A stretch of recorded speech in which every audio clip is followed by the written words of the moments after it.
can take notes, I'll grab this stuff.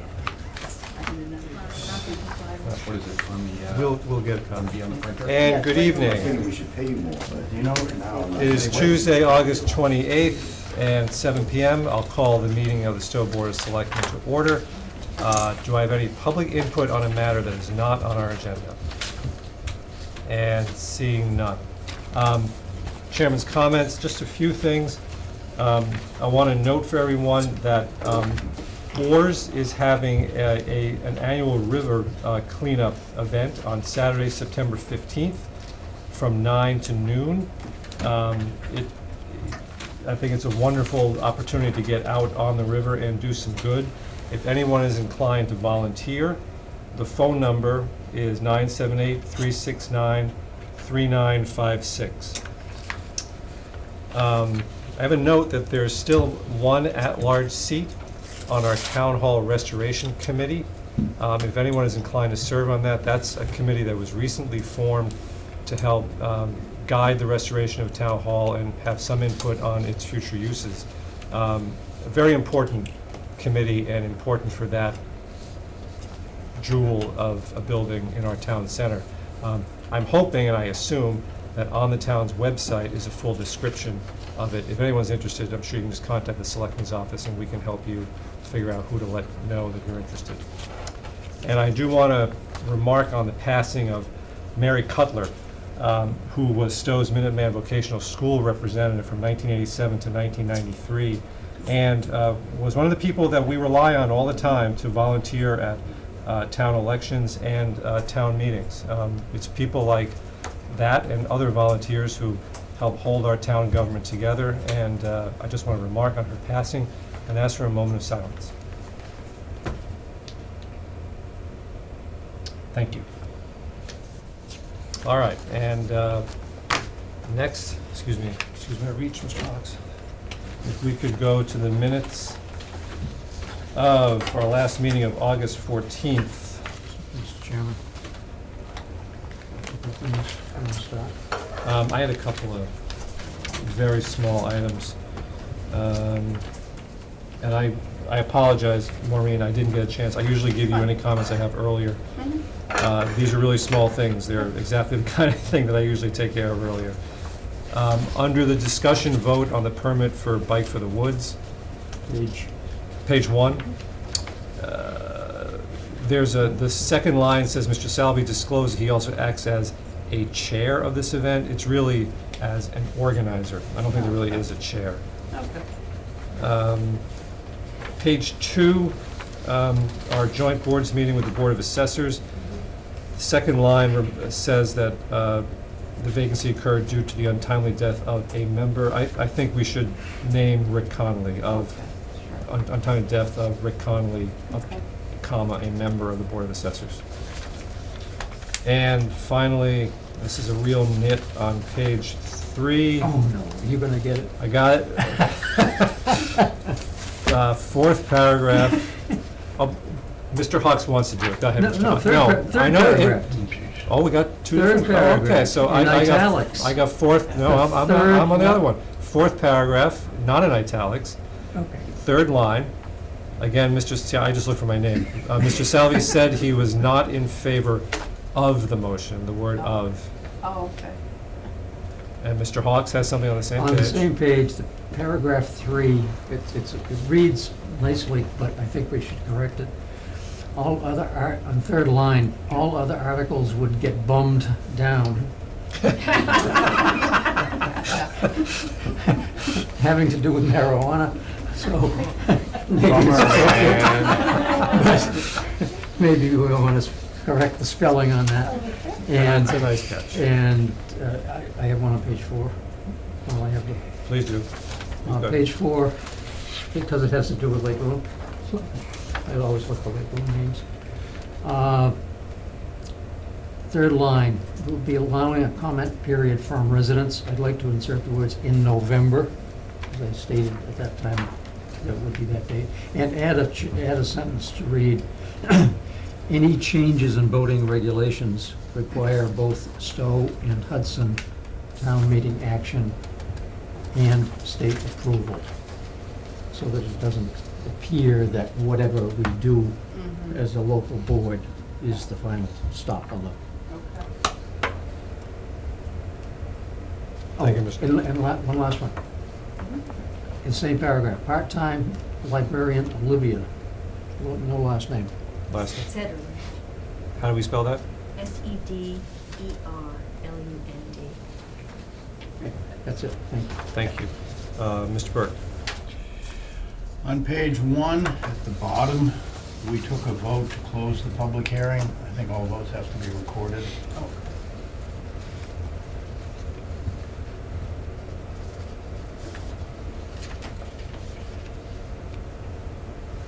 Page 2.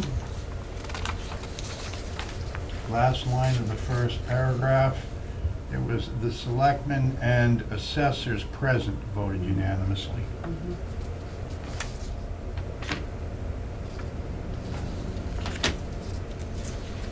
And page 4. I have been attending some of the finance committee meetings this summer. I don't want to give anyone the impression that I've attended all of them. As many as I could. Thank you, Mr. Burke. Mr. Ryan, you have anything? No. You're No, usually- you guys, you're you usually guys have pretty done good. it. You guys have done it up, man. All right. Does everyone feel they understand the additions and corrections? Mr. Chairman, I move- Maureen, do you feel that you understand the additions I and do. corrections? Okay. Mr. Fox, you have a motion. Yes, I move to approve the minutes of the August 14 Board of Selectmen meeting as amended. Second. Motion is made and seconded to approve the minutes of our August 14th, 2018 meeting as amended. Further discussion? Seeing and hearing none, all those in favor, please signify by saying aye. Aye. And that's unanimous. Thank you. Does anybody see anything in correspondence for a future agenda? Okay. No, Yeah, Ms. Burke. it may not be correspondence, but I received a communication from Baird Campbell, who was here at our last meeting. He was in the impression that the Eversource line issue would be slated for a future selectmen's meeting. I recommended that he contact Maureen and you about placing that on an agenda. And he did, and Mr. Campbell's Oh, here. there he is. I'm sorry, I didn't see you. What I said at the last meeting was that, I went back to the review. well, was that I would consider it a request, and I would consider it, at this time, I don't intend to put that on the agenda. But, as I said to Maureen, I think Mr. Campbell's put a lot of work into this and feels very strongly about it. I don't know if Maureen sent the email yet, but I'm suggesting maybe we get together for a cup of coffee. What goes on the agenda is strictly within the prerogative of the chair. So actually, a cup of coffee with me goes right to the source of what you want. Okay. So, and I know your wife is also concerned about it, so if she wants to come too. The neighborhood is concerned about it. If we could just limit it to you and your wife, that'd be great. I can't promise that Mueller won't come to the meeting. Many were gonna come tonight, but when I told them it wasn't on the agenda, they were not happy. Whoever comes to a meeting, that's fine. I'm just, let's you and I talk about getting together at some point in the future. I understand your point. I've got a reaction to it, and I can share with you why. Yep. I personally am comfortable with where the board is, but why I don't think that's going to be dispositive, but we can talk about it. That sounds great. Okay. Thank you. Thank you, Mr. Burke. Anybody else see anything in correspondence? I'm looking at you especially because last meeting I neglected you, and I'm sorry. I don't turn to That's the right okay. very often. That's- Well, you're I forgive you. You're an attorney. So we have two presentations on our agenda for tonight. The first one is on the HeatSmart application. Let's stick to the order since everyone's here. Sharon, Rick, do you want Right? to? Hi, So- Sharon. Hi, You Jim. you know everybody, right? I know. Thanks for coming. Oh, I'm Almost shaking. Good to see you. good to see you. I should introduce everybody. We have Rick Lent. These are all members of Sustainable Stow now. We've changed Whatever them. term you want to put to it, I agree. Just don't keep me. Rick Lent is now a member. Carol Lynn has recently moved to Stow and has joined us. everybody knows Arnie. And George Peterman. A number of you saw the last time. Basically, this is an update. We did present to you a year ago on a pilot effort, so I wanted to let, as Arnie probably told you, we did not get accepted as the pilot. It was apparently a very tough decision, but they decided not to include us as one of the 4. So the HeatSmart program, just for a brief refresher, is sponsored by Mass CEC, and they have now modeled this after the Solarized Challenge, which the concept is to move it to heating and cooling systems, to get a group purchase plan, to reduce the cost of doing energy efficient heating and cooling technology and get residents to buy it. So it's both an education to get awareness that there are alternatives to heating and cooling, and also to help more of the adaptation. So in the pilot year, which was just winding up now, they chose 4 communities, sadly not us.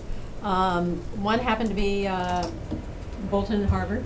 The other was Concord, Carlisle, and Lincoln. And we have now been in conversation with members of both those pilot programs, and so have a lot of lessons learned that we're integrating into our application.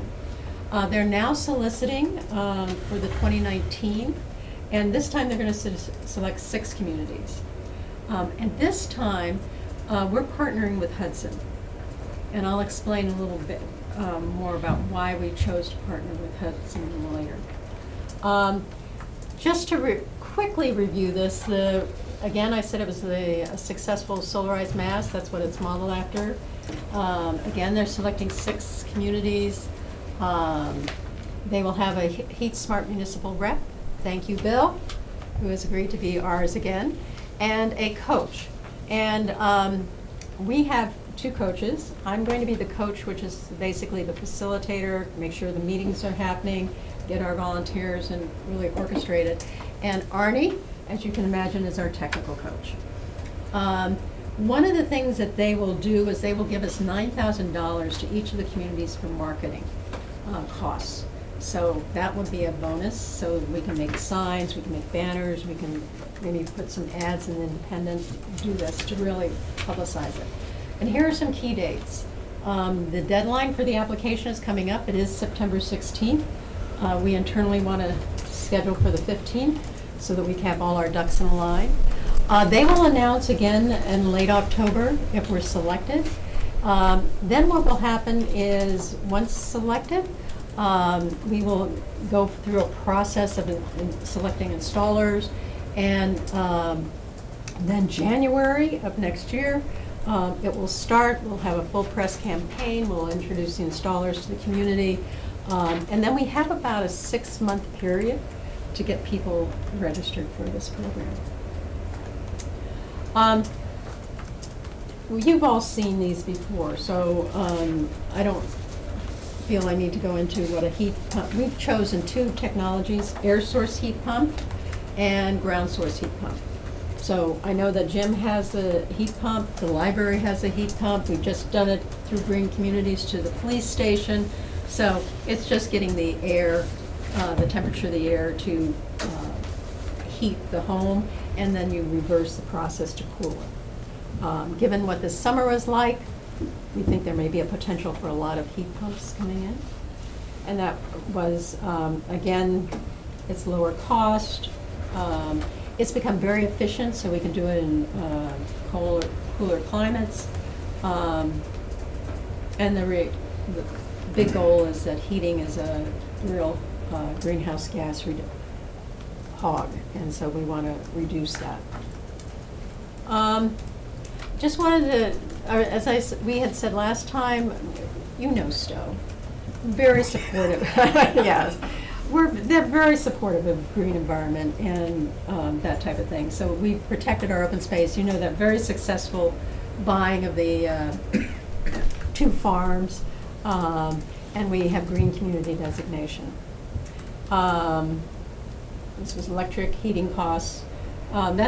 This is basically, we have the lowest, because of Hudson Light and Power, the lowest electric costs really in the state. I mean, they're really very good. And they're mostly clean energy. Now, clean energy does include nuclear, but they are really one of the cleaner energies Yeah. around there. At the other time, how many of you heat with oil?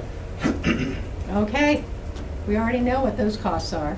So, the fact that we have low cost of electricity, high heating cost, you switch to an electric heat pump, whether ground source or air source, it's a money saver. So we were comparing the other options here. Again, you had the slides that show the detail. This we've shown last year. Now the question becomes, why did we decide to partner with Hudson? First of all, Hudson Light and Power, we are the total group that is serviced by this unit. We again have higher heating costs. Hudson has a more mixed, we're primarily oil. Both groups, both towns have active environmental groups. We have the Green Communities designation. Hudson's working on it. And one of the big things that Hudson brings to us is a more mixed economic base. And we were just recently talking on a con call. That's what we're putting in our marketing. One of the things that we got feedback from our pilot is that we didn't do enough to market to low income or to those areas, those populations that would have more of a struggle, because that's what Mass CEC would like to do. Hudson's just perfect for this. They've already got strategies to partner with affordable housing, with other areas to really be able to target that. So by together, we become a stronger application. So I wanted to introduce our team. As I mentioned, I'm the HeatSmart coach. For Stow, we have a woman in Hudson named Jeanette Miller. Both our municipal reps, Bill Wrigley is ours, Tom Moser is their municipal rep around that. Technical coach, Arnie, again, for the integration purposes, Arnie is going to serve as a technical coach for both Stow and Hudson. And they have a social media coordinator who can really work with the social media, Instagram, Facebook, that type of thing, and he's Brian White. Carol, who you just met, is going to be our marketing coordinator, and Tom Green is from Hudson, who will work with Carol. And we have strong other volunteers, both from our Sustainable Stow. We've just expanded. We've got about 24 now on our mailing list, given that recent article that came from the Stow Independent.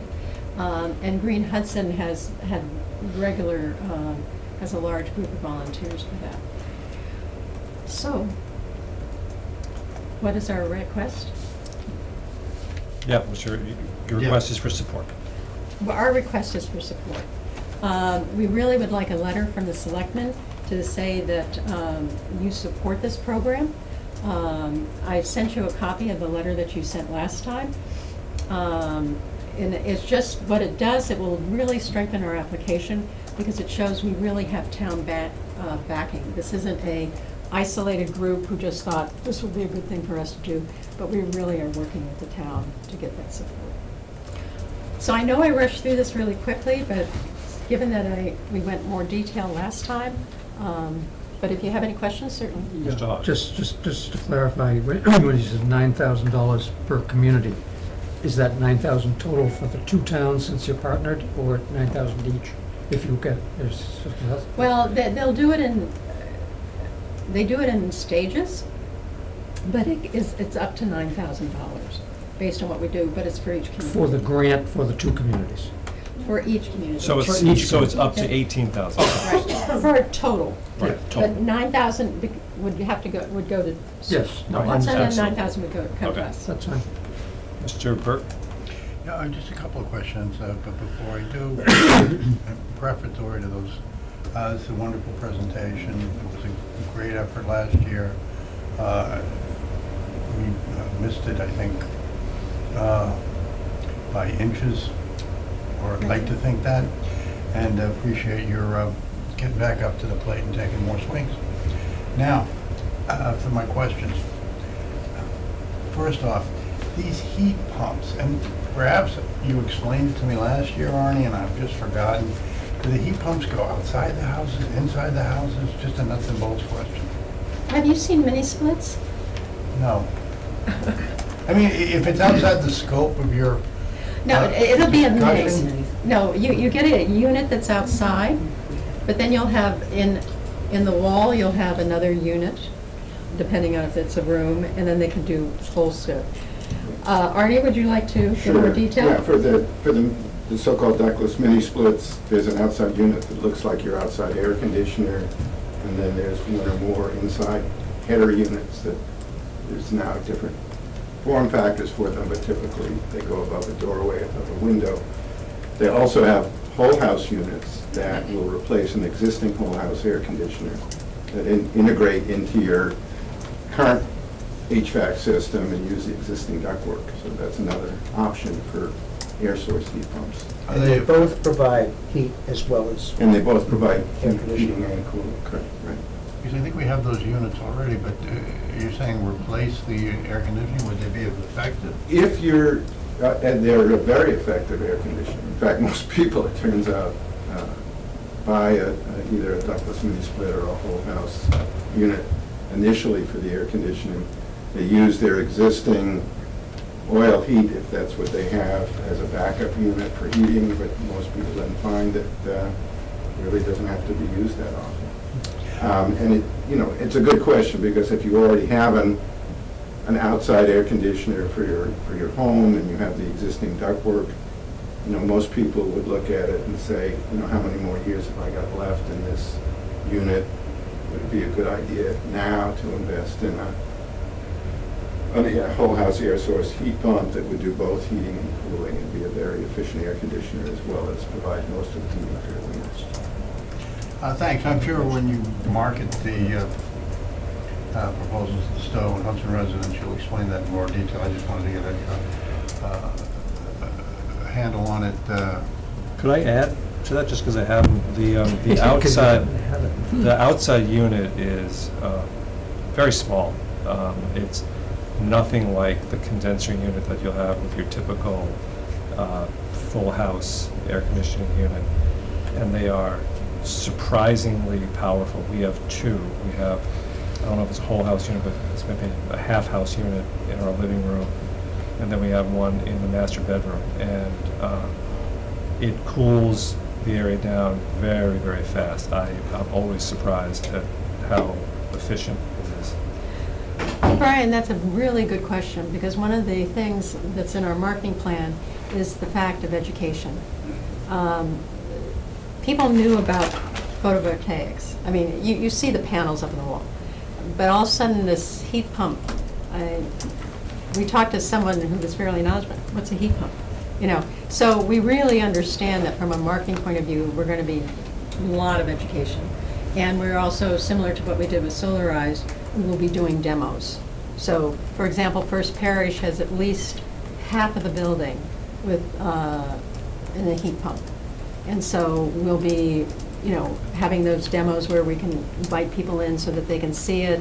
We've got homes around that people are having it. So it'll be a real education effort so that the awareness can be up. Thank you, and I appreciate this is kind of outside the scope of what you're here presenting today, but I just, as I said, wanted a little handle on it. The only other thing that, I read the article in the Stow Independent, very nice photographs. What I never got, and maybe it was in there and I just missed it, but I think this bears repeating, is how low our energy prices are in Hudson Light and Power. I would take out an ad for that, respectfully suggested. That's great news. The town would love to hear that, I'm sure. Yeah. The other thing is, we've been talking to a number of the town areas, and we had a presentation to Hudson Light and Power, and they were really all on board with this. And they have written a very strong supportive letter, and will include marketing material with them, and they really want to partner with us in terms of this campaign. So, right to your point, they see this as a win-win-win for them. Do Yeah. they, oh, I'm sorry, were you? No, I was just gonna say, yeah, it would be helpful for not just your marketing, but also for the current users of Hudson Light and Power to know what a great deal they're getting. But all I was going to say is thank you for addressing my questions, and thank you again for coming.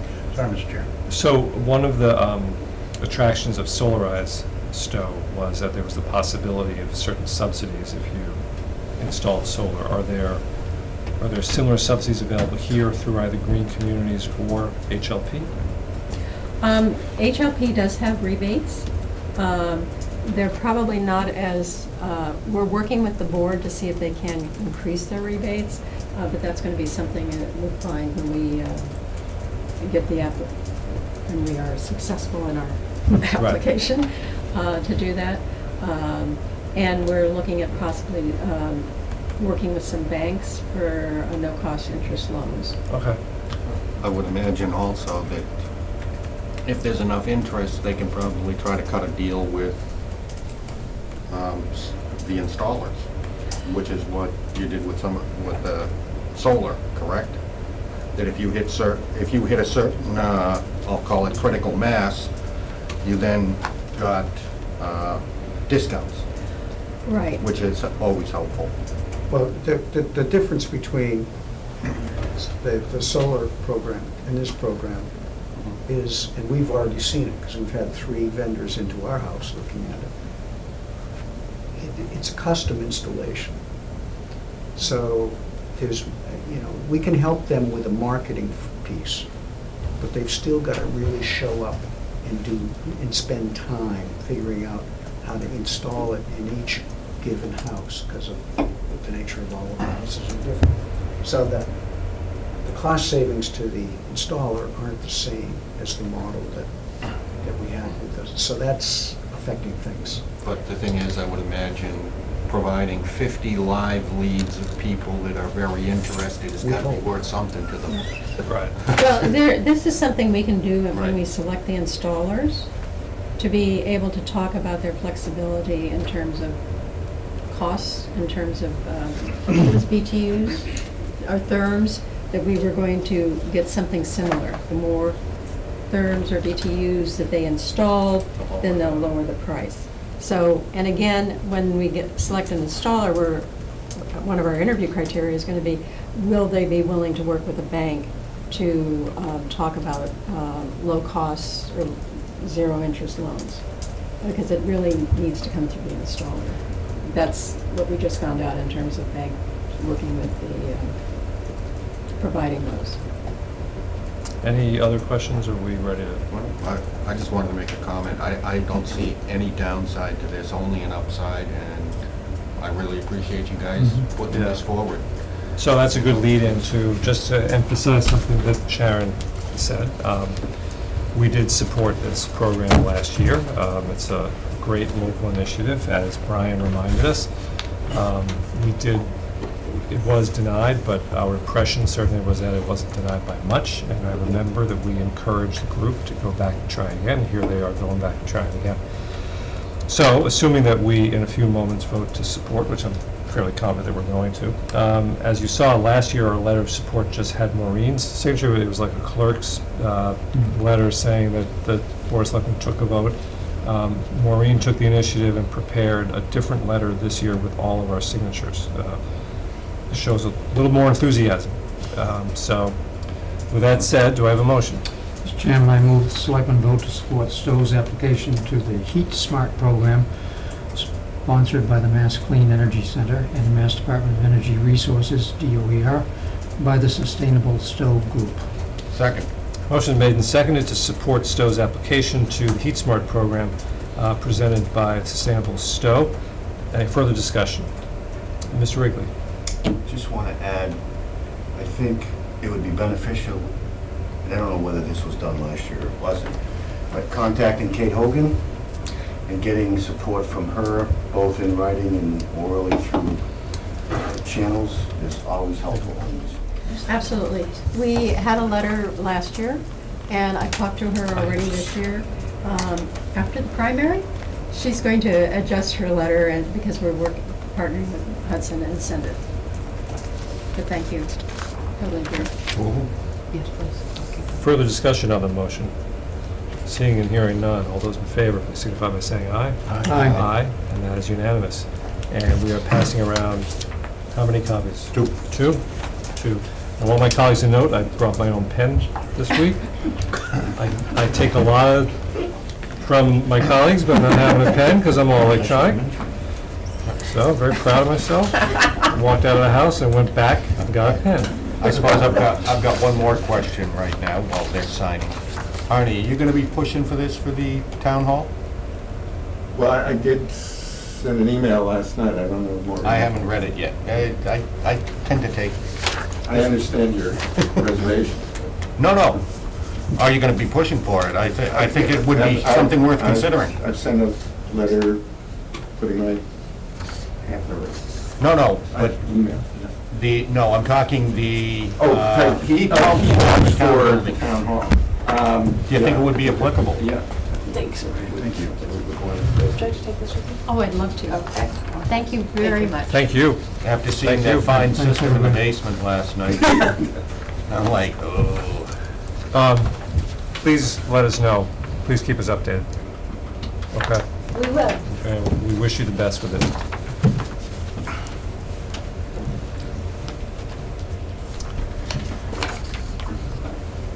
We're going to have a brief intermission while we switch computers.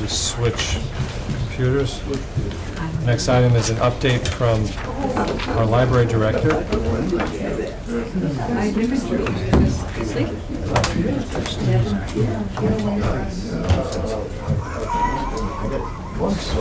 Yes, but it sounds like you're doing a wonderful work. I saw you in the paper. I just wanted to tell you who I was. Well, thank you, and well, I feel the same. Thank you, nice to see you. Take care. So, joining us now is our library director, Melissa Fournier. How are you, Melissa? Do you want to take a minute? I see you've got some trustees here. You want to introduce them? Yeah, sure. We have quite the back row, as a matter of fact. Yes. Our newest, Board of Trustees member, Carol Schultz. Nice to meet you. Kathy O'Brien. Barbie Wilpington. Maureen Bush. And, do we have anyone else here? No, don't look at me. Somebody's crawling around on the floor, man. I know, yeah, but that's okay. My daughter was supposed to be here, so I said, seriously? She was being moral sport. So tonight is just another one of our State of the Library presentations. I try to do them at least twice a year. This is our most recent. I've got handouts in case you guys want handouts. The disadvantage of a handout is the tail end of it. There's pictures of the new restoration, which is a big part of what tonight's presentation will be all about. But I just want to give you some highlights as to what's been going in the library in the last 6 months. First off, as you all know, the library does a bunch of different things for the town, not the least of which is we circulate materials, both print and online. We hand out museum passes. We provide what's called a third space. A library in a town is one of the few places still left in American society where you are not a consumer. You are not hustled to spend money. You actually get to come in, sit down, meet your fellow town members, have a quiet place to get work done. And I really value the fact that our library continues to do that. We provide programs and training. We give access to technology for people who may not have it, public access computers, printers, copiers, e-readers. We have Wi-Fi. We are now providing what we call Library of Things, which is objects that most people don't necessarily consider you'd find at a library. We have telescopes that we lend out. We have Kindles and e-readers that we lend out. We're continuing to grow that for those things that people don't always need but really would like to have. When the skies are beautiful, people come in and check out our telescope, and it's a really wonderful thing to have. And we provide databases and reference services. In the last year, in fiscal year 2018, we had 217 library programs with attendance at those programs of over 3,000 people. Those, as we have our regular weekly programs, which include baby lap sit, preschool story time. We've been really successful in a Lego robotics program that's been going on Saturdays. We have our adult programs that include musical performances and lectures. We've had a family board game night a couple of times, and our summer reading The library continues, as I mentioned, this idea about a third space. We continue to provide tutoring. We have a library, a free library tutoring service at the library, but then also people come in and have their children tutored at the library, not necessarily. This year's summer reading program, not only did we have our, this year's theme was Reading Rocks, and the really fun part about our version of Reading Rocks, because it's a countrywide program, they call it Reading Rocks. Most libraries took the rock side of it and did a musical thing. Our youth services librarian, Chris Morrison, has a STEM, a science background. So what she did with it was that we turned it into quite literally rocks, and we did this whole moving through geological time. And kids at the end of the program had their own rock and mineral collection. Kids loved it. Although the program shut down last week on Friday, kids are continuing to come in because they went off on vacations. They've been reading like crazy. They wanted to come in and continue to get their rocks and minerals. So she's continuing to do it. It's limping into this week. We had 3 adult programs. We had our summer reading bingo program. We had a program in conjunction with some of the central Massachusetts libraries, which would be Hudson and Bolton and the libraries going back out that direction. We had a library passport program, so we actually handed out these little library passports, and people came in and got their passport stamped when they visited one of the 7 libraries that were part of this. This actually exposed us to patrons that we wouldn't always see, and it was an opportunity to kind of expand on what it is that the Randall Library offers to the community. And then the Minuteman libraries, MLN is the Minuteman libraries. So those are the other 43 libraries that we are part of in the Minuteman system. Had a one-day on August 1st library crawl, and people went around to as many of the Minuteman libraries as they could get to. I was out of town, but my staff said that it was actually really successful. People were coming in. Library directors from the other libraries came out to Stow. I always kind of think of Stow as the little house on the prairie in terms of the Minuteman libraries, because we're the one at the very furthest end. So it was nice that people actually took the time to come in and see us. We've got a couple different things that have been going on. Obviously, not necessarily obviously for you guys, but I'm in the process of writing the next long-range strategic plan for the library. Hopefully that will be in place by January. And the board will have an opportunity to look it over. I also put together, and this is the only single copy, and I have the staff sign off on it. We put together an employee emergency procedures plan, so that it hit all the major things that might possibly happen at a library. So the staff are prepared to take action if they need to, one way or another. If there's fire, if there's flood damage, whatever it might possibly be. And then we had a really fun staff meeting one day where I actually had them all figure out how to use the fire extinguishers. So if you happen to be going by the library that day and people were blasting things with water and foam, that was our opportunity to do that. So it gave them a little bit more confidence so that they knew what to do in case anything ever came up. We're continually working, when I say we, it's the Board of Trustees and myself, on creating new policies and procedures. But most importantly, and here's the drum roll, for those of you who remember what the library used to look like, the historic section of the library is in the middle of a major restoration, so that's where we move on to next. So if you'd been in the library before, you can see the picture on the left is what the staircase used to look like. There was that charming, still refer to it as the charming miniature golf carpeting that was all over the library, and underneath all that charming miniature golf carpeting is this stunning hardwood floor. And so the staircase, I'm very proud of the staircase. The staircase actually is now much safer for my staff because it's a straight shot instead of the curve.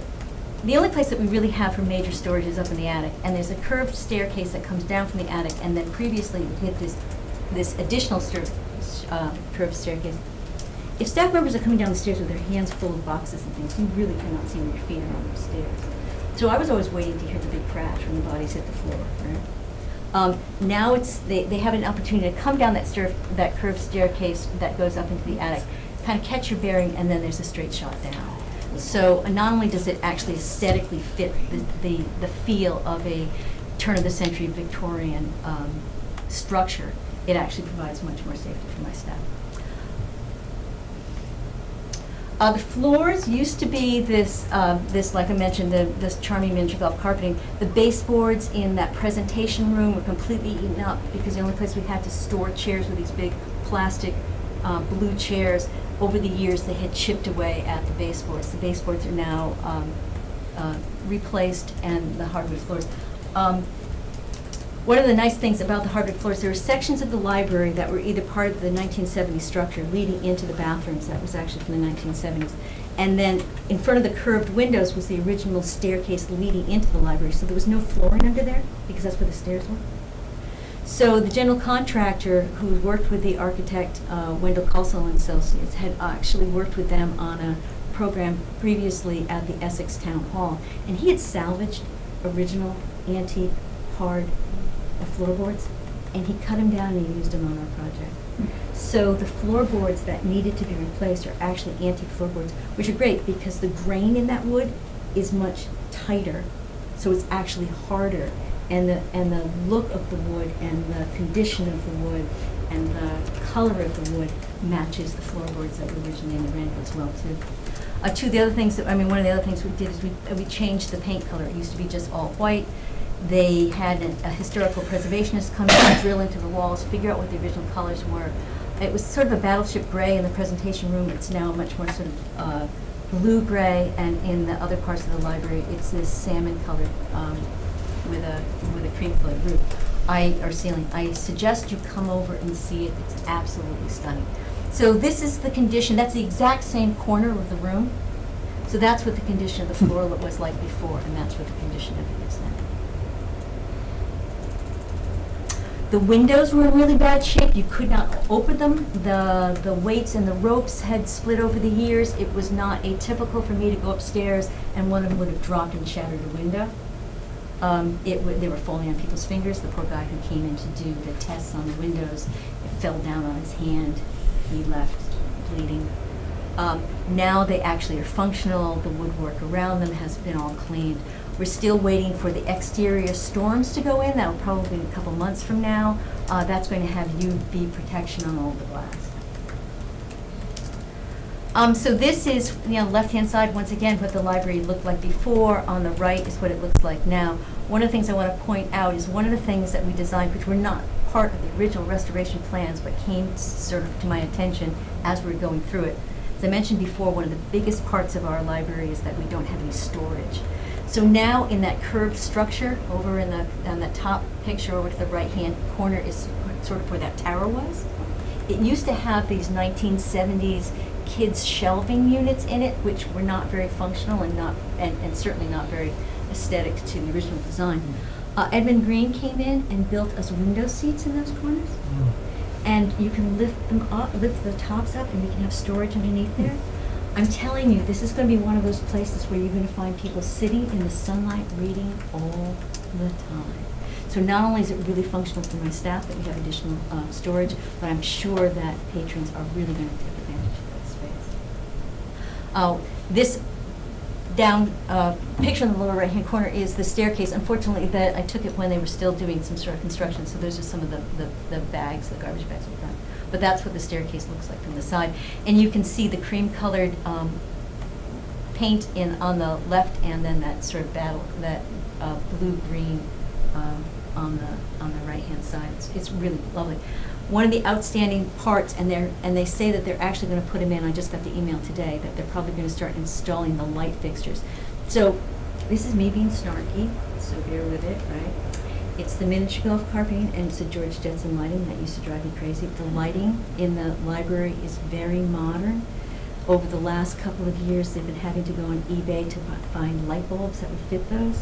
I've been in the process of retrofitting the fixtures as much as possible so we can put LED lights in there, but it's been really dark because they don't throw off quite as much light.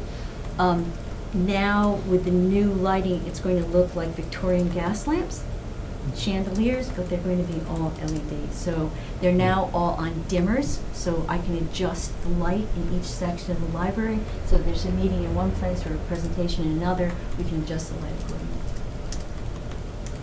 So that, once again, so that in the upper right-hand corner are those new window seats. I'm waiting for the cushions to come in. They're out to the upholsterer.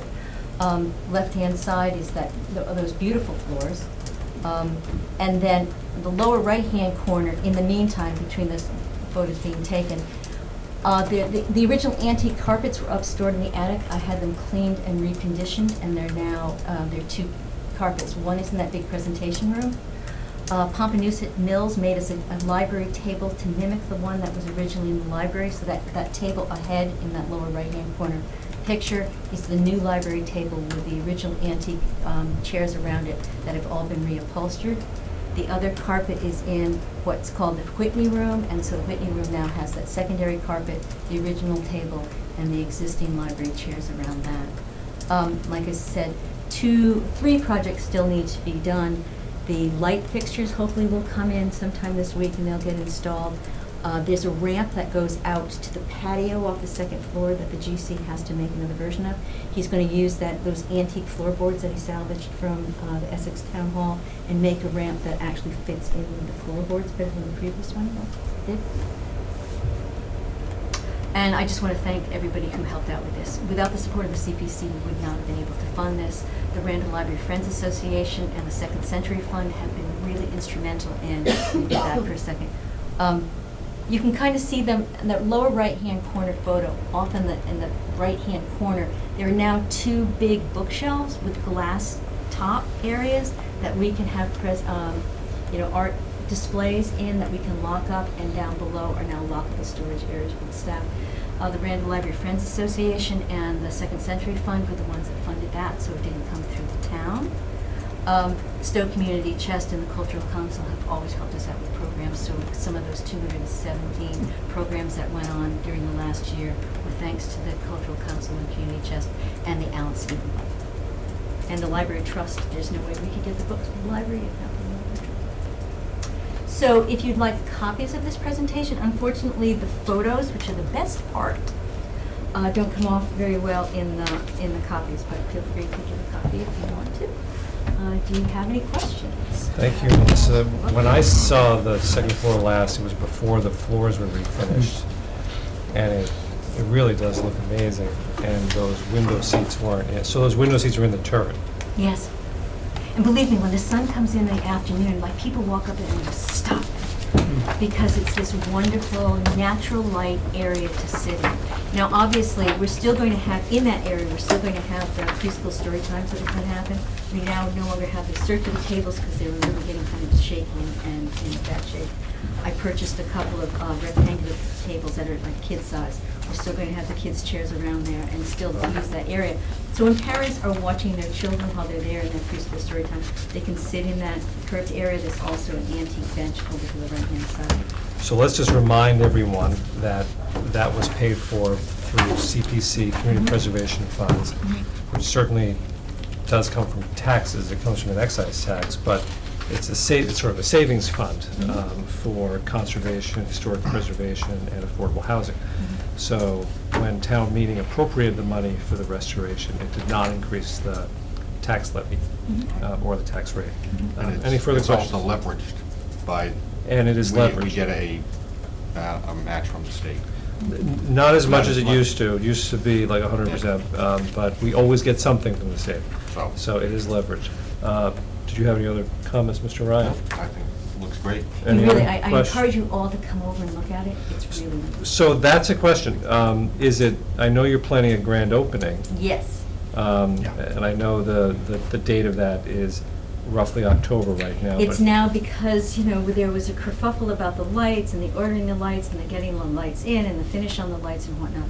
Up until, like I said, just a couple of hours ago, we were thinking that was going to be pushed back even further. So between the Board of Trustees, the chairman, and the Randall Library Friends Association and the Historical Societies, who still need to move their objects into the spaces, it's now looking more around November when we'll have I'm referring to this, my expression, not in any legal, Right. the big ta-da party, where we throw the doors open and we say ta-da. We are, probably going to start to kind of move library programs in there as much as possible once Craig completely signs off on it, possibly before the ta-da party, but it looks like maybe October, November. In the meantime, can we go over and? If you go in with somebody who knows somebody. Yeah. Yeah. So this is a perk of our It exalted is, offices, yeah. okay. That so you how- sat through me talking really quick and fast in this presentation. The payback is you get to get. So we'll look for you. Yes, Okay. exactly. Any further, Mr. Burke? I just wanted to find out when you expected the restoration to be finalized. And you've answered that question. And after that, will you reopen the second floor for community groups and meetings? Yes. Now, that was actually a wonderful thing, and I have had, like, honestly, a woman came, never laid eyes on her before, came to me last week and said, so, is there space that I can come in and get my work done in there? So, I mean, obviously, people are sniffing around, and one of the things that was actually wonderful for us is that we sort of knew this anyway, but when we had to shut down that room, we knew that this was going to be pushing people out. People continued to come in. We shuffled people around the library in various places. You know, the library is a very used building for the town of Stow, and this, I think, is going to be wonderful. I met with another library director once who came in long before we did we started the restoration, and he was saying, build it and they will come as soon as this is over. You're going to probably double the Yes, and thanks for answering that question. I remember remarking about this time last year that even though the delays to begin the restoration were unfortunate, it allowed the Pompano Community Center to open up, so some of the community groups that were meeting in the library could then relocate or resite. So that worked out. Again, I know the delay was unfortunate from your perspective, but it worked out in that sense. Actually, it worked out for us as well, too, because I know that there was pushback from my staff with the idea of where do we go with children's programs, and I was saying, well, we'll just have to handle them downstairs. The good thing about having the children's programs on the first floor in the last couple of months is people would come in and go, oh, you've got a children's program? Because they never saw them. Not So it's hiding them actually- upstairs anymore. Yeah, and so, but the good news is the upstairs is a wonderful space for that, and it will continue to be that, because it gives us more room. And I didn't mention this on one of the slides, but for those of you who remember how that space went, and I can't tell you how many people would get lost, they get in, they get out, get out. But when you first walk into the historic section, there was this closet there that really was not all that terribly helpful for storage. I think it covered an area of the floor where originally the town vault had been in the library back in the turn of the century. That's now gone. That's why there's that big space. It's going to make it much easier for children's services. It's going to also make it much easier for groups that want to meet there, because it basically gives you 3 very distinctive areas to have meetings and presentations. Last question, what'd you do with the miniature golf carpeting? Brian's looking at me. Here's the thing. And it's I like one of could those, use it in my it's like one of those moments where you go like, I need to embrace this. So literally over the last couple of months before we had the restoration, we would have mini golf in the library. And it made a lot of sense on that carpet. But unfortunately, the GC took it and threw it in the dumpster. If I'd known you wanted to put it in your, I would have just said, come in. That was a historical artifact. It was in some pretty rat shape by the time it got out of there. Well, it probably would have been appropriate for me to appropriate That's that. true. I mean, you can't say that, I guess. And I'm not sure my wife would have. We could have done we could have put it on the abandoned Yeah. property I can't list. tell you about the George Jetson lighting, maybe, I don't know. I just wanted to practice my putting. Well, if there are no further questions, great presentation, thank you. One quick thing, and I don't even know that I feel like I'm mugging you guys on this. As you mentioned in your minutes, you knew that Olivia Sutherland had left. We have now, the board actually, right before this meeting, approved of the next person that we'd like to hire for the position. I don't know if this goes to you or you. It doesn't go to It needs us. my signature. So do you want me to just Yeah. put that in the mailbox downstairs? You can just give it to me. Look, Maureen, there you go. Thank you very much. Thank you, Melissa. Thank you. Thank you all for coming. Thank you, everyone. So our next item on our agenda is revisiting the revised town meeting warrant, the warrant for the October 1 special town meeting. Jesse Stedman sent us some changes, most of which I think are formalistic, but I wanted this to be an agenda item and to make sure everyone saw it, so that what you see at town meeting looks like what you last saw at a selectmen's meeting. Jesse sent us a memo on Friday. It's got a lot of bullet points in it, but most of the formalistic changes stem from conversations he had at our August 14th meeting, including collapsing all the language about the 20% limitations on retail establishments into one provision. There's one, I guess I would call it substantive change that he did at the direction of town council, which is to in section 5.5.5.5, he deleted all the buffers, meaning like 500 feet, marijuana can't be within 500 feet of certain institutions, except with respect to schools in K through 12, because apparently that is all that is specifically mentioned in the original, or in the regulations passed by the Cannabis Control Commission. I'm probably leaving something out, but I wanted you to see it. Are there any questions, comments? I see Lori Clark here, presumably, and Valerie here, presumably to, and Karen, I'm sorry, Karen, presumably to answer any questions. One of the things I noticed, and I think it's great, and it looks like in the latest version, Jesse's added in, you know, the purpose of the articles and stuff like that. One of the things, and I don't know, it's not a deal breaker for me right now, but the purpose of the article is for local regulation of marijuana establishments. I think whenever we talk about the marijuana establishments, especially with respect to the bylaw, it needs to say commercial. Commercial marijuana establishments, because it has nothing to do with anybody's personal use. There's a couple of statements in there where we do call out specifically, because even when we had the forum, we made sure that that's how we open.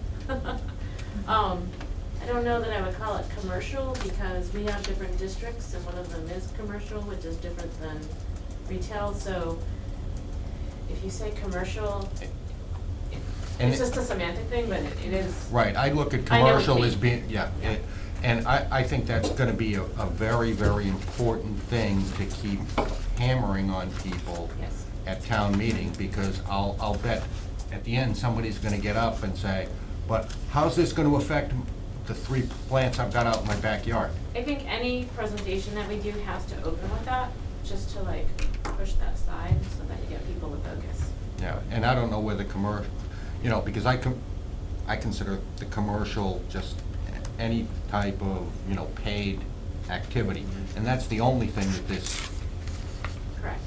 controls.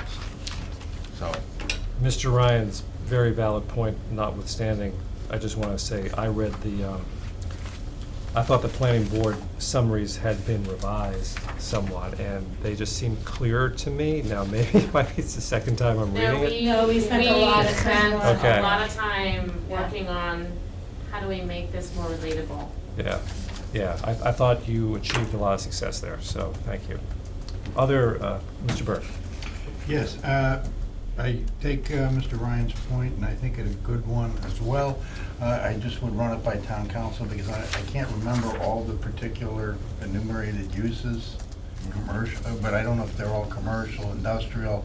I don't know if that would And- change the rubric or the necessity. and that's it. As soon as Lori said that there's a distinction between retail and commercial, I'm going, ooh. I, you It's know, really, honestly, we just need to open any presentation with a statement that this does not impact personal use.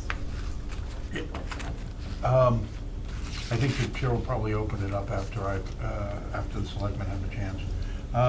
But having said that, yeah, I looked at some of these introductions and summaries online, and it's just so long. I mean, I don't fault your clarifying it. My point here, and I don't know if it's germane to our discussion, is that there's gonna be a lot of town outreach over the next 5 weeks, just telling people over and over again what this is all about. Otherwise, you know, you'll send this out and the warrant will be in the, Stow Independent, but nobody's gonna get this. You've gotta really summarize it even more concisely than you have. And I'm not trying to fault you, I understand. Oh, no, I the mean, purpose I of- think, Yes, staff has drafted a couple of different documents to publicize it and make it more succinct. Yeah, for stupid people like me at least. Not to say I represent a majority of Stow, but I get elected, though. Amazingly. Have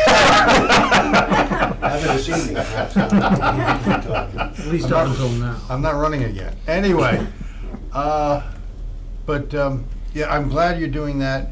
And again, I don't know if it's within the scope of our discussion tonight, but could you kind of tell us what what you're planning to roll this out to the town?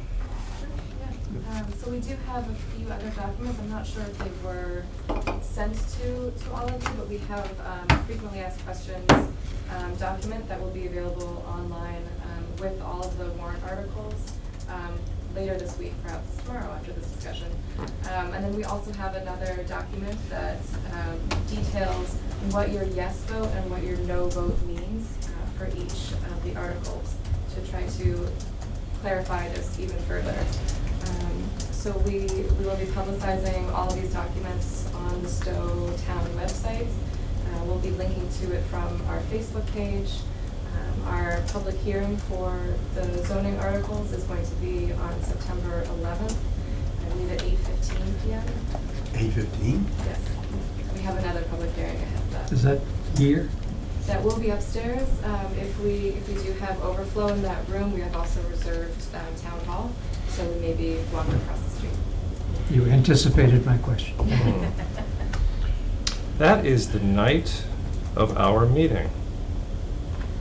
Funny how you guys meet when we're meeting. It's a Tuesday, September, it's a Tuesday? Tuesday. Yeah. I am going to consider rescheduling our meeting with my colleagues, because I think a lot of us would like to go to that. And then I was going to ask, assuming I reschedule it, and Mr. Campbell, I haven't forgotten that you want to say something. Nope. I was going to ask if I can reschedule it for that week or at some convenient time. Would my colleagues like to have a representative of the planning board come in again and talk about the outreach? Because it is beyond the scope of what we're talking about tonight, but it's important. It's important not from the perspective of, are we going to monkey with the planning board's outreach and wordsmith their documents, because they've already written their documents and they're going to do what they're going to do, but it's important from the perspective of, do we want to add anything? Or do we want to react to it? Or do we want to, I think it's important from the perspective of, are we going to take a position on these articles? Do my colleagues want to do something like that? Well, I missed the date that the public hearing is going to be. Tuesday, September 11th. Okay, I'm gonna be out of town, so. You are out of town. So you may have, I don't know if you'll have any quorum problems. Will you be back on the 12th or 13th? Nope, I won't be back till the week after. Well, I may reschedule it to, I may kick it to that week. Let's assume for our purposes of our discussion right now that we're all available to go to this rescheduled meeting. I can't make the September 18th. I'm away the 17th for. So again, I don't want to schedule the meeting right now. What I'm asking is, are we even interested in having this meeting? If we can work out the scheduling, do you want me to reschedule the meeting so we can talk to the planning board about their outreach, where we stand, what they learned at the public hearing, with an eye toward what's our recommendation going to be? Do we want to do any outreach, et cetera? I think it'd be good to talk to the planning board afterwards.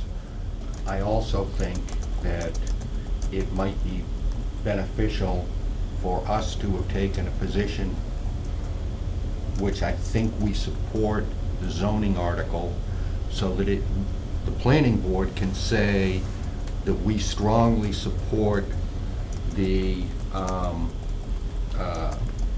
what do you call it? You know, the zoning bylaw. Whether or not you want to ban or anything else. Right. Do it. But, you know, I'm not saying, you know, any of the prohibitions, but we've got to put a bylaw in place to regulate regardless of how anybody feels about anything else. Well, if we want to do that, we need to do it tonight. And I think that's within our scope for tonight. I did put vote. I did, didn't I? Yes. So, but I think it might be helpful to the planning board before they have that public hearing, that they can say that we're strongly behind it, And then I think it might also be beneficial to have a member of the Board of Selectmen or multiple there to reinforce it. Before we, So, my 2 cents. I'm trying to get to Mr. Campbell. Mr. Burke, do you want to speak? Yeah, just, can you kick this public hearing over 2 days? No, it's already No, advertised. it's already been noticed. How about 2 weeks? It's already been advertised for you. Because I can talk to these guys after the meeting. Okay, So I- thank you. No, we can work around, they've already made, they can do what they want to do. They've already made their scheduling, they've already publicized it to some extent, so we can work around it. So I'm hearing a yes, if we can work out the scheduling challenges. The selectmen would like to have a meeting to revisit this, what the planning board heard at the public hearing, their outreach efforts. That might be the meeting at which we take a position or not on the bans. And I'm also hearing that the board is inclined to take a position on the zoning article tonight. Is that correct? That's correct, although the scheduling of the, and I agree with my colleague, Mr. Ryan, but is there anything that prevents us from taking a position at our second meeting in September? No. On the bans? Yeah, No, there's not. And I want to definitely make sure Ingeborg's here. yeah. No, there's not. Second meeting. Yeah, you'll be away for the second meeting. Okay, well, once again, we'll try to work out the scheduling. Speaking conceptually now. All right. Now, is planning board willing to do this? If we have a rescheduled selectmen's meeting to talk about this, you want to send Talk about somebody? it, you're talking, talk After- about it after the public hearing. After your I think public that's a good hearing, idea. Yeah. where you Yes. review Yeah. your outreach, what you've heard, Mhm. there'll be input to us. Because that- then we'll hear what the public has to say. Right. And be able to. And it provides yet another avenue of getting the word out to people Right. that are not here but watching. Yes, and it's pretty important. So, I mean, who knows? We might talk about this at both meetings in September. I don't think there's anything really wrong with that. Okay, I think we have then a plan. On the matter immediately at issue right now, the warrant. I don't think I need a vote to accept this. Do I, Bill? It seems very similar, or would that be a good idea? Well, as a matter of practice, and the original intent in using the word acceptance of a warrant was meant primarily to accept, similar to the four corners of a motion. It wasn't intended to accept in its final form the language, and I often, though I neglected to at the last meeting, you probably should have always stated, look, perfection, Right. you know, we go through and perfect, counsel, myself, language, other matters. It's the content and the intent of the language that it represents. Right. That's important, not the final form. But, so I would say you don't have to. Well, I don't If you felt feel, more comfortable doing it, I don't feel the need for a vote. Does anyone on the board disagree? you voted to accept the warrant. Yeah, we've already voted. We've already voted to accept. I don't feel the need for another vote. Does anyone disagree? Does anybody want to vote? No, it's still the same order that we voted Yeah. last time? Yeah. Four corners argument. So then if we're not changing the order, I don't think we need a vote. I agree with the chair and the TA. Any idea about, so, just remind me again, when will the ban on recreational retail outlets be ordered in this We warrant? didn't change it, so it's not first, if that's what you're asking. So when is it? Like last? Yeah, It's near the end. it basically went alphabeutical order Yes. is how. it was Article ordered. 9. Yeah. So you made a motion last time to reorder it, Mhm. and it failed. Do you want to make another motion? Is it gonna get anywhere? I'll second it to be a nice. Let's say this. Let's say this. The minutes reminded me that I pre-vote. voted against it, but I wanted time to think about it. I've thought about it, and I'm fine with the order. Then I thank the chair, and my colleagues for saving me the motion that only gets seconded for discussion purposes, and I'm prepared to move on. Okay. Thank you, everyone. Thank you for being here. I'm glad you were here. So, and I'm gonna be leaning on you, Maureen. Jim? Yes, I'm sorry, Just Bill? a final comment. With respect to the language and some of the concern of confusion that might result from the word commercial, what are we defining it as? This is a transactional principle here.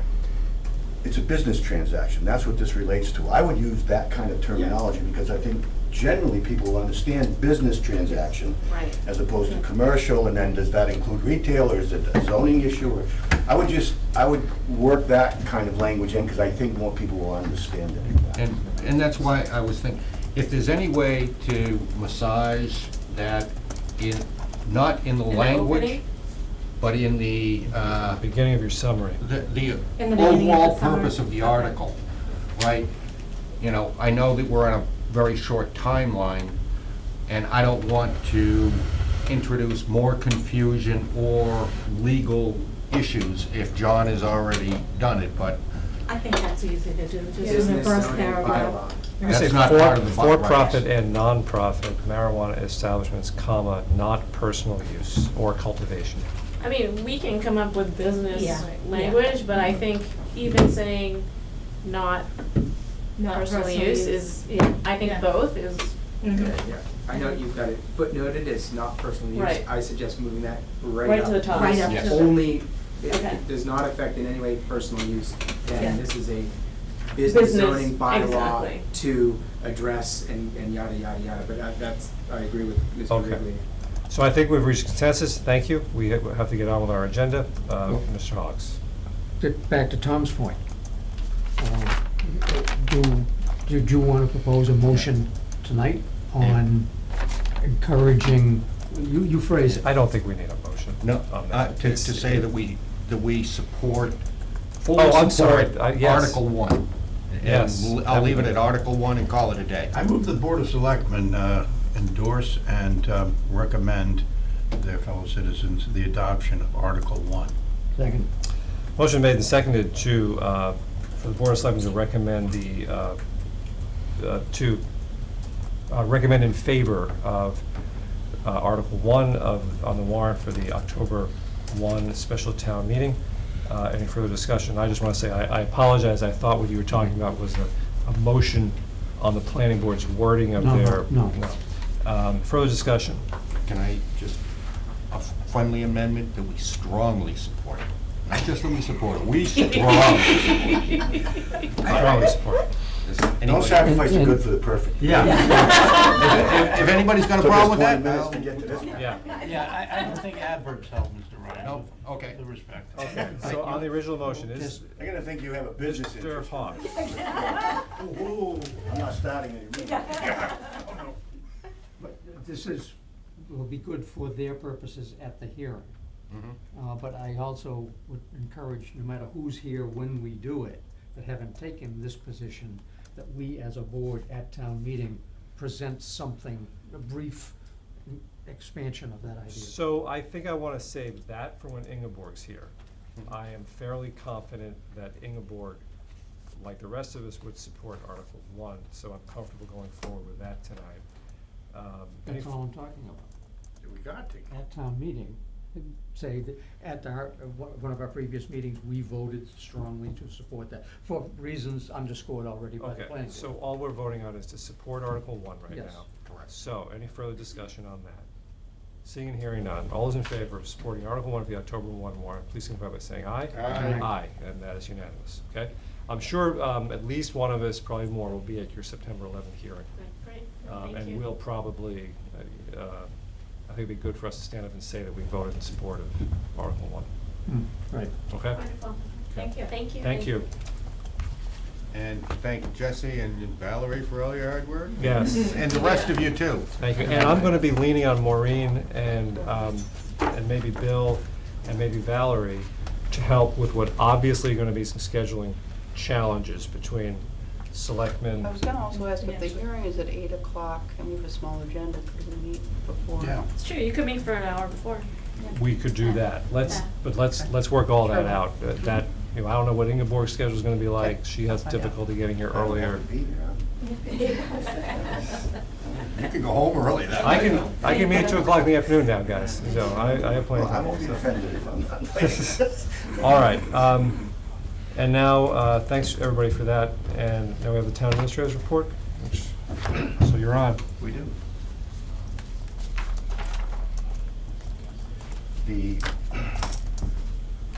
I'm not even certain what the name of the committee is that the board has charged with the responsibility of hiring an engineering/architectural consultant on the town hall. I'll just call it the Town Hall Restoration Committee. That's kind of what we called ourselves Yeah. last night, I think. What did we call it when we moved to create it? I don't know, that's what I'm saying, I can't Okay. remember, so All right. if I could, I wouldn't be going through this opening segue into it. All right. In any event, just want to give you an update. The committee received 12 proposals, which is a pretty strong group, in my opinion, for this kind of work, because it's not just off-the-shelf architectural engineering, because it's a historic building, similar to the library and what they went through for the restoration component or phase of their project, but it's going to be even more important when they come forward at whenever that time is for the full ad reno or their full project, however they define it. But, and I've looked at the respondents, and they've got a number of qualified firms there.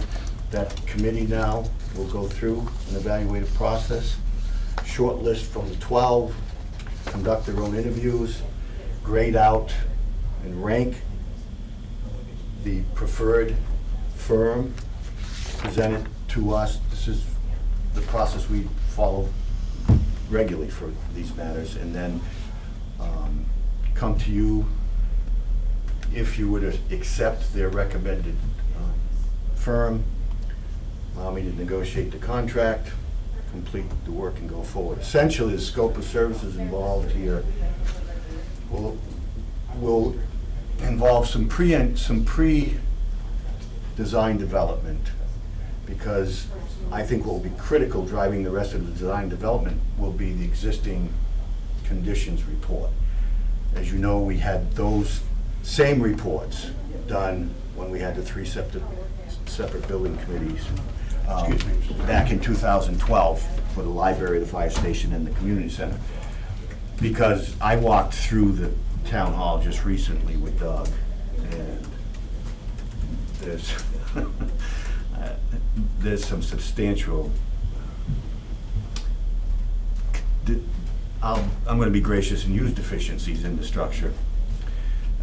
But in any event, when it comes to construction, because the conclusion of this effort is to, in my opinion, hopefully the money available will allow full design development, pre-design work, design development and completion, and hopefully documents, together with a pre-design cost estimate and a post-design cost estimate to come to the town, and I believe the committee would like to be able to come to the next annual with a presentation of, this will also involve conceptual, because though most of what needs to be done, it wouldn't matter what future use you had for it, unless the answer was no future use. Most of what will be designed here is going to be critical to just any future use of that. There might be some subdivision of interior space that, depending on how you want to do it, but even that would be somewhat limited, because current building codes are not going to allow you, for example, the old balcony area, that kind of thing, and its use, if any, and or the cost to meet codes so that you could make productive use out of it. Lower level, you just go through that building, and the building by itself begins to set the construct of where you're going to be able to work and what you can do. You're not going to subdivide the main floor, right? So, and I'm giving you my own comments here. I'm not on the committee, and I'm thinking out loud somewhat, but I've given it some thought. So most of the cost involved through that design development is going to be driven by the needs of that building for any future general productive use. Some of it might specialize. For example, the tangential offices on the first floor. You could do something there for productive use that may not be straightforward. Some subdivision space, maybe make it one large room, change an egress, but most of this is just going to be standard, off-the-shelf renovation and restoration. Yeah, Mr. Town Administrator, you've mentioned several times that with respect to a building like this, especially given its age and history, the form is gonna follow the form. I think that's a good way of crystallizing what you've told us several times. But I'm confident that if that's a common sense dictate here, the committee will. Having said, yeah, I'm not saying this because I think there's some doubt anywhere. I just wanted the public to know it's been some time, and I'm just kind of reiterating or repeating, and I'm happy to stop both. So, You know, I'll chime in when you're done with it, because we had our first meeting last night, so I was gonna go over it, and okay, then I've said enough, so I just want to give you an update. I didn't realize you met last night, and you were going Yep, to say we had our something. first meeting. The last piece I have, because one of the other activities that I updated was with regard to the the new name of my working group. So, Sustainable Stow. I think it's fine, great. I like it. Yeah, so, and look, they've done so much over a long period of time, and when they first started, and, you know, I had them as a working group, and what the charge was then and what my expectations and scope of services, you know, which was to improve energy efficiencies in our town buildings. And then we got the Clark graduate group in, and then from there, the grant monies and green communities, and now, and, you know, I mean, they've really come a long way, and it's all due to the volunteers, Sharon and Arnie, and now the group has grown, and there's a bunch of interested folks, so, anyway, I don't have to describe they're that. your own hit team, you know. Huh? They still just report to you, though. Huh? They report to you. No, they report to me, they report to everybody, that's what this is all about. They do good work. So the other piece I had was the Lake Boone inspection report. Again, I provided to you what Weston and Sampson has submitted to DCR as required.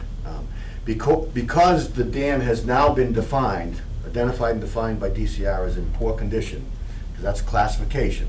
Now, we're required every 6 months to provide an updated inspection. So that's what you just got a copy of it and went to DCR per their compliance requirements, but there's nothing substantively different, very little. You know, the burrowings that have been found animals is about the only substantive difference. So pretty much it got passed forward. But I did want you to, what I've summarized in my activity report and what is in that inspection report, for me, what's important is that, and then I just had Mike give you an idea of where he is on that, is because much of this is simple maintenance that by definition will repair or improve, which is getting vegetation out, getting roots out, other things, getting some chunked up ledge pieces to be dumped in areas where it's got thin, where the toe is puddling some, you know, that takes a little more investigation, but even that, I'm not as concerned about. And the way I think what we're going to have is when Weston and Sampson, by the way, they're our engineers. We pay them to submit to DCR the required documentations, the inspections, the evaluations, and then they're going to recommend to DCR pursuant to DCR regs what they think would take care of the violations and have the dam come into compliance. And that's included in the preliminary recommendations. And essentially, the most significant aspect of that, and something that's got to be designed and something that we can't do, and were the state to accept this, and they don't have to, by the way. I mean, this is basically, you know, us submitting to the state under their regs what our engineer thinks. DCR can either accept parts of it and suggest something else, or not agree to it. So in the end, they're the authority, the approving authority. And I've seen dams in other parts of the state, i.e. where I live, where, you know, it's not always the town says, here's what we would like to do to solve the issue and be compliant, and them coming back saying, well, that's really not what we're thinking, but that's for down the road. The culvert or outlet is a structure, that's gonna have to be, in my opinion, and I think we're gonna be recommending that, I think our engineers will, that's gonna have to be reconstructed and with a design for obvious reasons. I mean, it's flaked, the concrete is flaking, there's puddling at the toe, there's rusting with the metals, you've got a 3-board level control, so that's, the culvert's gonna be reconstructed. That to me is probably the biggest piece. Beyond that, my feeling is we submit to DCR and see if they accept all of that, and we're good. And I think Mike would like to be able to come to the next annual town meeting with the completion of that. That Phase 2 evaluated report, as I stated, is due this month, and that will get in, and I'll give you a copy of it when it goes to DCR, then they'll respond. We'll see where we are. Well, what do they respond to the interim 6-month reports? No, those are inspection reports. Those are required simply to keep them abreast of any changes. Yes. It's the Phase 2 evaluated report that will propose, the town through their engineer will propose the permanent improvements. The permanent fix? Right. And when is that going in, do you expect? September, Sep- and by the 20th, on or about by the 20th. Oh, no kidding, Yeah. okay, I missed that, sorry. Yeah, and then we wait to see what they've got to say about it, and hopefully, we're, And Mike gave us a preview in his memo of what Yeah. that would probably say. But portions of it they can do. Right. and they're doing some of it, and have been, since the Right. first report went out, especially as it relates to vegetation and how that, especially on the slopes where it's invaded, and they've been there. They're in the process now of trying to find some, a fair enough amount of sizable stone to throw down to reinforce I'll it. just that note for my colleague, that throughout the Weston and Sampson report, it's replete with conditions are generally unchanged since the previous inspection, meaning 6 months ago. Yeah. So that's why.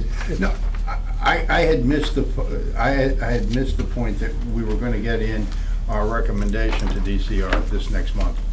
I didn't know that was. That was in their original timeline. The submission of. And all Well, they're, I think we got an extension on that. and all they want us to do, they just want us to keep checking it every 6 months to make sure it doesn't. Yeah, get because catastrophic on it. it's been categorized as a poor structure. And again, if you look at the regs, the level and frequency of reporting, Goes up. when it works its down to poor, then 6 months, we've got to keep submitting reports of inspections, which implies inspections, and has something changed, is it substantive under the regs? And that's what we're doing. And what they're hoping to do is spot something before it goes catastrophic. Yeah, so if you're at the toe of it, the base of it, and you see puddling, and you 6 months later, that small puddling area became a small running Stream. in an earthen dam, that's important, I mean, it's time to get out of town. I get all that, and I get the fact that we have to keep following these reports every 6 months, as long as we haven't fixed it. My question was more designed, so we're gonna get the recommendation to the DCR, well, what it takes to fix it next month, and again, I'm sorry for having missed that.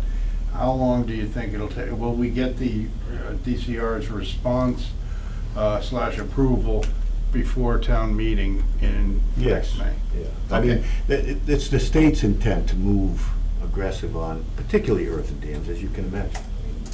But there'll be another inspection required in February. Well, in 6 months from Yeah, this one.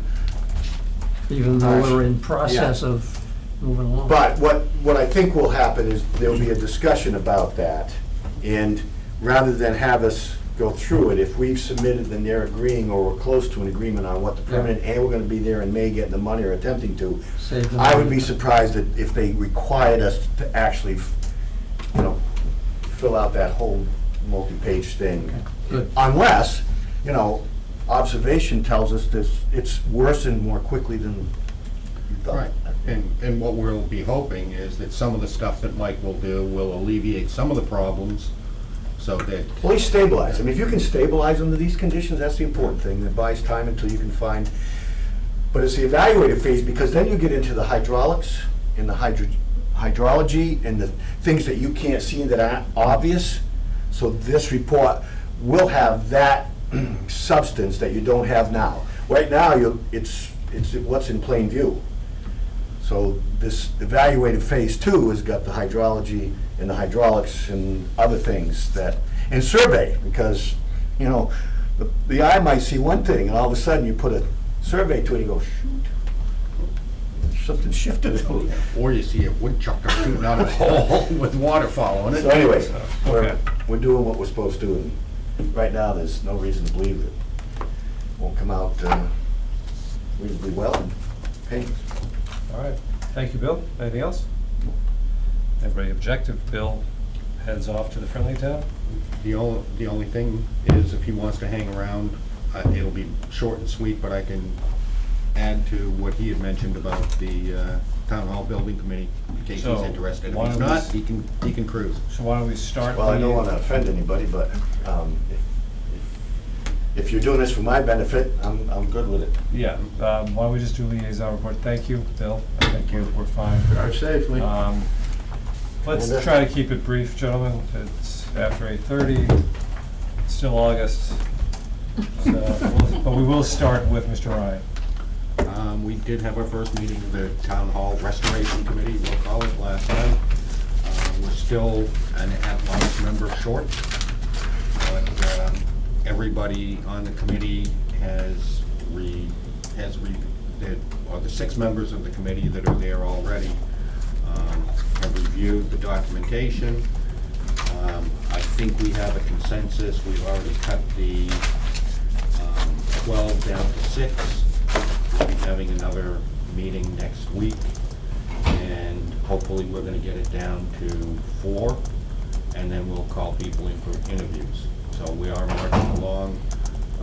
The original plan was to try to give somebody to Bill that he could negotiate with prior to September 15th.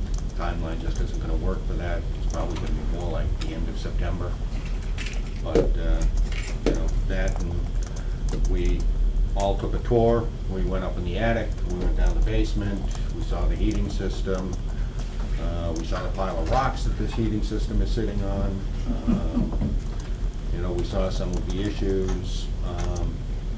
And I'll say the last thing, and it goes along with what Bill was saying, is I believe that there's a consensus that it's unlikely to have any kind of major reconfiguration on the main floor. Because then we're just changing the whole thing at that point. You know, we're not gonna subdivide it. You got 2 bathrooms, we're not gonna start moving the bathrooms for that, so there isn't much else other than, you know, the old cemetery office. I think I've seen everything in town hall except the attic. Can't imagine what that looks like. It's interesting, there's part of the old roof from when it was added on that's still in the attic on the newer part. So it's kind of interesting, some of the people were looking at it, hey, how come this looks like there's a piece of a roof inside this attic? But that's the way they just used to do stuff. Just scabbed it on and moved forward. But, so we are moving forward. If anybody's interested, I've got a list of who's on the committee. I don't need to see that, but I said something about the at-large position. Who does someone apply to if they want to be in that, on that? Call our office? It would be our office, because Okay. we're gonna have to appoint them. Right, so call us like that. Right, and Arnie, at this point, has expressed interest in it. Oh, okay. He's the only person that has at this point. I'm expecting that, you know, prior to the next meeting, I've got somebody that I may try to see if they're interested, but, You might have to Skype Barney into your meetings. So, anything else? nope. Thank you. That was admirable. I want to note, I can't believe the press left before Brian's liaison report. How, They usually do. how else are they going to get another front page picture of him? So, last thing I want when I open the mailbox is to see his face.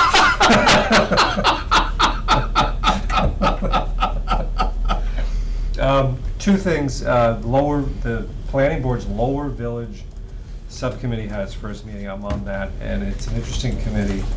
A few faces that, you know, are not the usual suspects, and by that I mean people who've not been involved in town government before. It's good to see that. And what this subcommittee is doing, the planning board got a small grant to start considering zoning changes or other bylaw changes with an eye toward business revitalization of Lower Village. So this committee is meant to oversee a vendor who will put together a report with such recommendations. And That primarily the mill. no, Lower Village. Oh, Lower Village, Yeah. I'm sorry, I think, the wrong committee. So, just an interesting discussion, you know, it started off with, so why isn't there water in Lower Village? And so, we went through, Jesse, me, Valerie, went through some of the history about that. You know, why can't the town provide water? Of course, that's a question that has not been thoroughly explored. We just know it would be very costly and kind of reorganize a substantial part of the town government. The committee quickly realized that there's no way it can do a cost-benefit analysis of providing water to Lower Village. And we're all gonna get educated on the history of what the town did 7 or 8 years ago to try to provide water to the southern part of Lower Village. I do think that what the committee will do, and it's valuable, is make recommendations. Here's what Lower Village could look like without a public water supply. Here's what it could look like with a public water supply. And basically the difference is restaurants, which I don't think surprises anybody. So there's that. I don't think I mentioned last time, and I should have, while I was on vacation, the Complete Streets Committee, Mass DOT awarded Stow $265,000, $265,134 for the Complete Streets program, for 3 of the projects that were at the top of the Complete Streets Committee's prioritization list. Installing bike lanes from the end of Lower Village to the town center meaning 117 and Gleasondale. Intersection improvements at Great Road and Old Bolton Road, which needs it. And installing a flashing pedestrian warning sign at 117 and Harvard Road, and repainted. There's already some pedestrian protection there, but this will, you may have seen those ones that automatically start to flash and they really do draw your attention to it. It's going to be that kind of thing. That's it. That's all I got. Mr. Hawks? More than I have.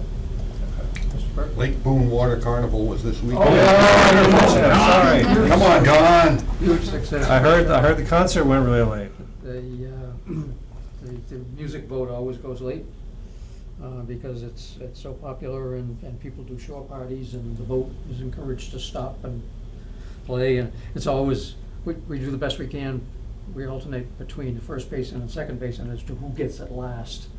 But no matter which year it is, somebody's grousing about it, but it was well received. There was a good turnout, a better turnout than usual and more enthusiasm and creativity in the boat parade, particularly on Sunday. There were some dozen to 15 boats, whereas last year I think it was 3 or 4. And a good time was had by all. Weather cooperated. A lot of volunteer efforts, as in so many things in Stow. That's why it works. The Lake Boone Association, nothing to do with the commission. It's a volunteer organization that's been around. It was chartered in 1913, and it's been doing yeoman work ever since. And obviously, a lot of dedicated individuals. So I just want to, for the community, just thank everybody that participated in that. Activities, parts of 3 days that went on. School committee is getting back into harness. I've seen a notice of their first meeting following their summer hiatus. I think it's next week. Try to get back to following that, particularly if something jumps out at me, but at least I'll be in contact with the chairman. That's pretty much it. Thank you. Mr. Burke?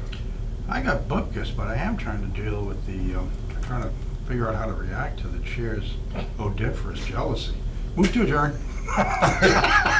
Second. No discussion. That was a terrific reaction. 'Cause- Odiferous? Odiferous, is that what that word, odiferous? Yeah. That smells. Stinky. Maybe I should have used rank. Right, Rank jealousy. yeah, childish, I think it would be more. Unavailable, Before we adjourned. Thank leave, you. can We didn't take a vote, but I'll assume that was unanimous consent. Before we do, I'm gonna be away the second meeting in August. Okay, Look at that. I'm leaving the 17th. wait, this is the second weekend. September? I mean, in August. September. In Okay, September. second week. Thank you, all right. So Tom's away, the first meeting in September, Don's away, so. What about you, Brian? When are you We're going? all-